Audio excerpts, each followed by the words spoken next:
Hello, and welcome to the Follow the Moon Challenge. My name is Allison. I will be your host on this journey with the moon. Every day, there will be a video uploaded to YouTube that will help you connect to the moon energy and the zodiac sign that the moon is currently in for the day. This will help you get familiar with that energy and to see how you kind of react to it, respond to it, or connect to it. Follow along in the Just a Phase Moon Planner and be sure that you're tracking your mood and your mood tracker for the month. Or just a regular journal will do. Every video will list the moonrise time in Eastern Standard Time, and it will also list the meridian time, which is when the moon should be directly overhead in the sky, so that you can make a point to try to go outside and see if you can spot the moon and connect to its energy. I'm so excited to go down this moon rabbit hole with you. Thanks for following along on this journey. Be sure to like the video every day. Make sure that you're subscribed with the notification bell so that you get notified every time we upload our new videos.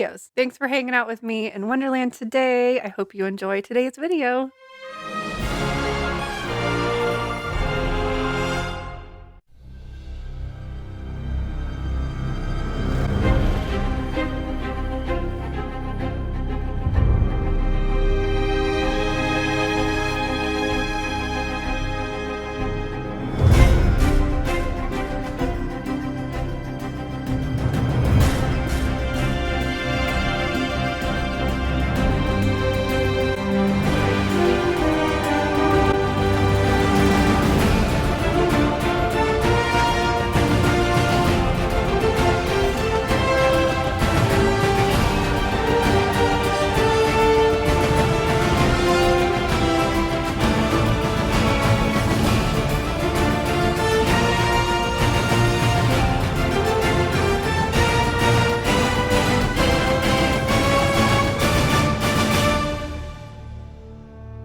So technically we have our full moon in Leo at 8:53 a.m. this morning.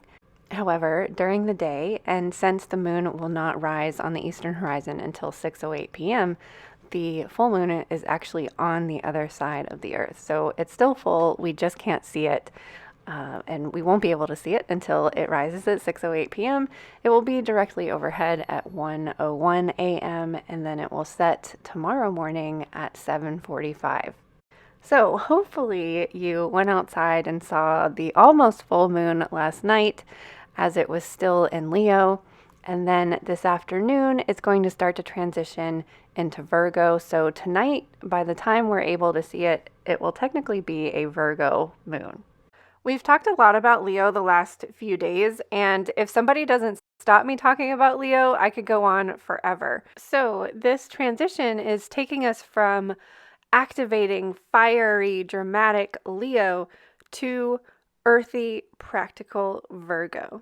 So in today's video, we're going to talk about Virgo energy. This year, Virgo season is from August 22nd through September 21st. At this time of year, we've already had our first harvest on August 1st. So Virgo season is kind of in between the first harvest and the second harvest, which is the second harvest is usually around September 21st for Mabon.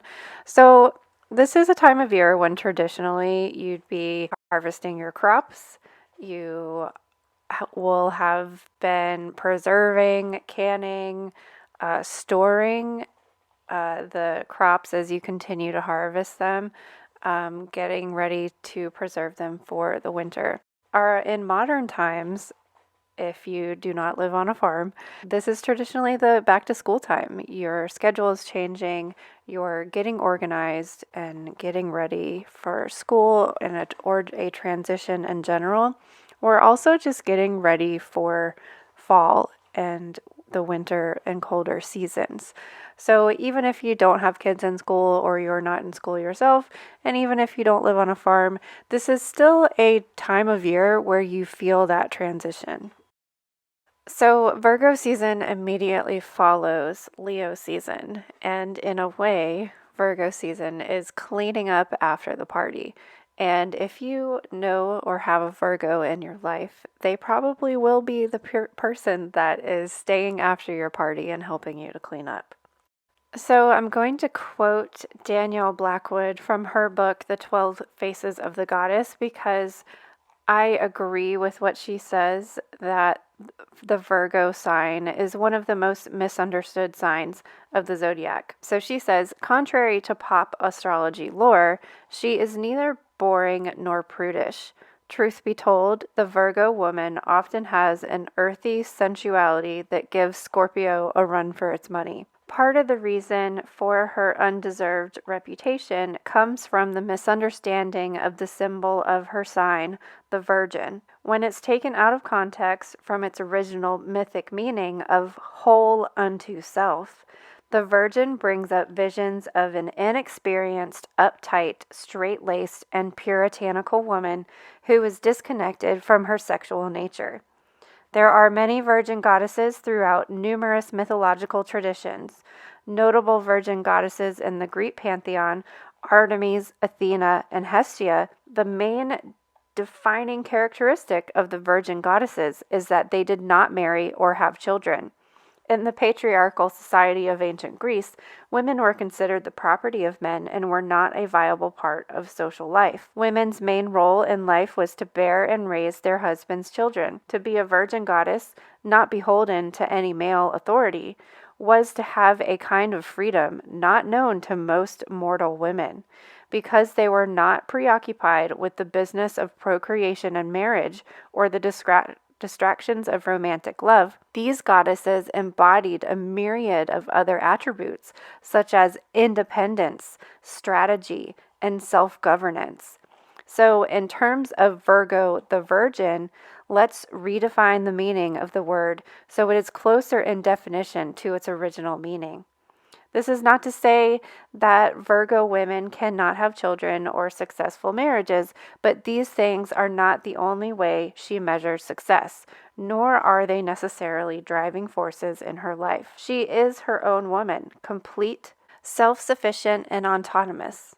Think back to last week when the moon was in Gemini, we talked about that representing the air aspect of communication and the planet Mercury. When we look at Virgo and the planet Mercury, we're talking about the self, whereas Gemini was focusing on duality. As we talked about Leo yesterday and focused on the self and what we're most proud of and how can we highlight and present the best version of ourselves to the world in Leo fashion, Virgo comes in to help us perfect and make that actually happen.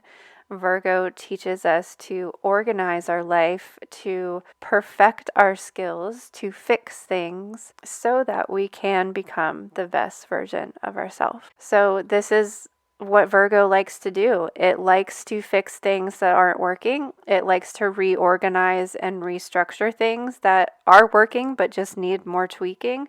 So this is optimal time to be sitting down with your planner and restructuring things, reorganizing things, making to-do lists, and really taking the time to finish things within the next few weeks before we end up at the beginning of another moon cycle at the new moon. So your challenge for today is to get your shit together. What's something in your life that needs a little tweaking? Take a look back at your new moon intentions. Can they be tweaked? Take a look at your year intentions and goals. Do they need to be tweaked now that we're already 2 months into the year already? How are they working out? What do you need to change? What do you need to shift? What's something about yourself that you want to work on? Because the Virgo and the Virgin is totally focused on their self. Focus on their craft, honing their skills, and being the best version of themselves. So how can you make yourself more perfect? Because you're already perfect, my loves. Thank you so much for watching today. I hope that you are enjoying this challenge, and we will see you tomorrow for some more Virgo energy.